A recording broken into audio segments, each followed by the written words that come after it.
On traque les mourtades, les koufars, ceux qui nous combattent, qui combattent l'islam. Entre 500 et 700 Français seraient partis faire le djihad, majoritairement des jeunes, au profil similaire. Ce sont soit des jeunes convertis, soit des jeunes d'origine maghrébine ou autres qui se sont ensuite radicalisés et qui appellent dans les déclarations sur le web à punir la France, à attaquer, etc. Il faut savoir aussi que s'ils sont partis, c'est d'une certaine façon qu'ils ont été largement encouragés par les positions que la France, mais aussi les Européens, ont adoptées à l'égard du régime syrien. Une centaine de djihadistes seraient déjà revenus en France. Beaucoup d'entre eux deviennent alors des agents dormants du djihad.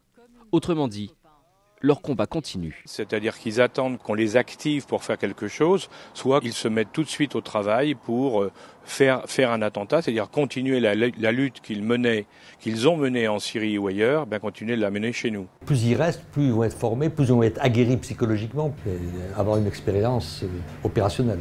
Ces jeunes, les services de renseignement les repèrent et les suivent, évitant ainsi une mise en pratique de leur radicalisation. Des attentats terroristes par exemple. Plusieurs ont d'ailleurs déjà été déjoués en Europe ces derniers mois.